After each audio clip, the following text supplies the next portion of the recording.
The case is being handled by attorney Ken Vandar, who has his own theory about what happened over those 17 days. So could you imagine Liza McPherson, who is mentally unstable, according to Scientology, is having these people come in and try to force feed her, and she's yelling and screaming at them, she's banging on the wall, she's fighting with them, she's asking them questions, but they are not allowed to respond to her. All they can do is turn around and walk out the room and then write a report to the case supervisor and close the door behind them. And she's not allowed to leave. Dandar is an idiot. That's my response to that. He hasn't got a clue. He is the worst of what makes the American legal system so out of control.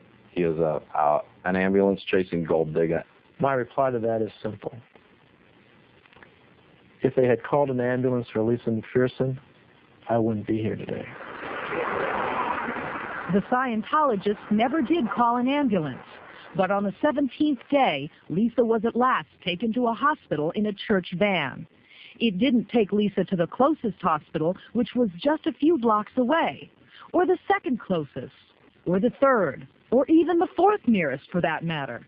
Instead, they drove to Newport Richey Hospital, 45 minutes away, and it was during those 45 minutes that Liza McPherson died. She certainly would have made it to the hospital that's only a few blocks down the road, alive, and where she would have been provided the appropriate care. Why was Liza taken so far away when it was clear that she was ill?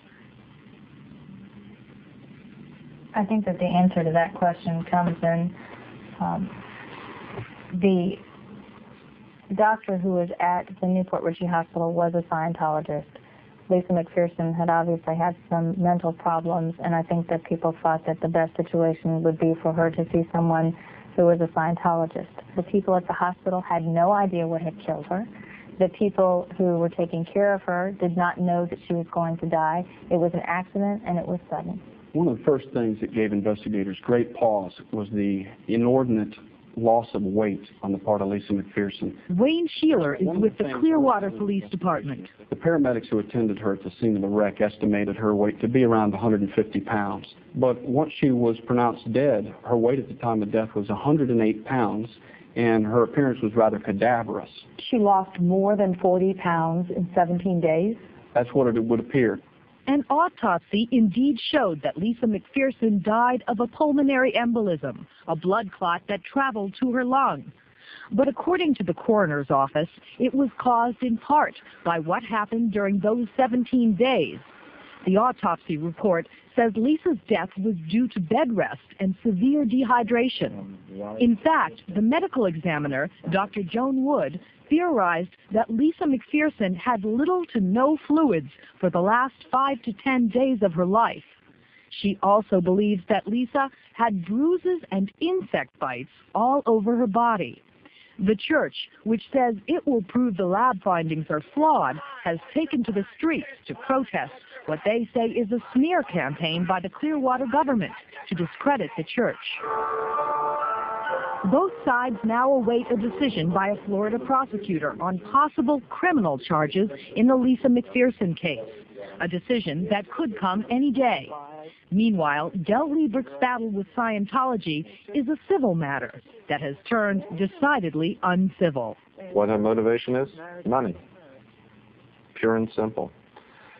She is pretending to represent the interests of Liza McPherson. She is representing Liza McPherson's estate.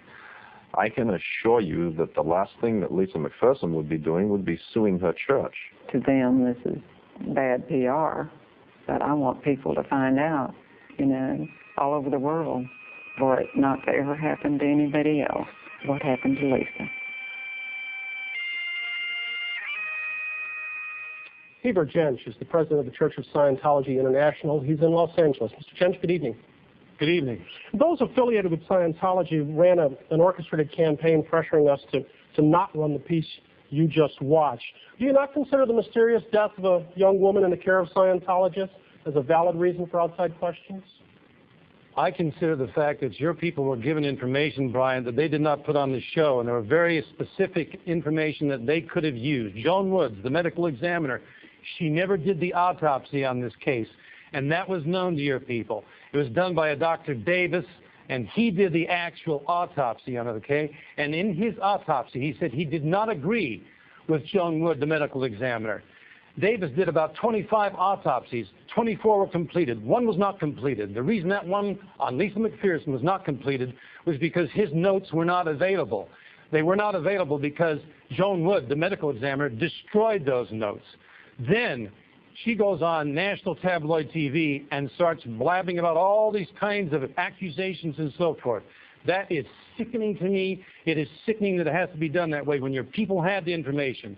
And then she says to Davis, who did the actual autopsy, wait a minute, let me finish this one point. Go ahead, she did not let Davis talk. She said, don't talk to the media, don't talk to anybody about this, don't talk to the church, don't talk to the police, and she ordered him not to do so. That's obstruction of justice. That's just one of the things that she did. Your people had that, okay? Why is it that's not there? Mr. Jentz, your people were well represented in the piece throughout. Mike Rinder was well heard, Laura Vaughn was well heard. Let me ask you, your people had every right to intervene with Scientology principles. No one disputes that. But at what point, sir, does Ms. McPherson have a right to say, I've had enough, I want out? She didn't say that, and I have with me the psychiatric examination given here. She said, I want to go home with my friends in the congregation. That was before the 17-day stay at the hotel. I have right here. This is the document right here. Mr. Jentz, your own logs show that she's fighting with your people, yelling at them, pleading with them, but they are not responding, not letting her leave. At what point, sir, does that become a legitimate case of someone being held against their will? Our people were helping her in every possible way, and if you look at those notes, you will see very clearly that those people were heroes. They were taking the abuse. They were attacked and so forth. They loved her. And the people who were saying these things hated her guts while she was a Scientologist. They hated her completely, and they hate her in death.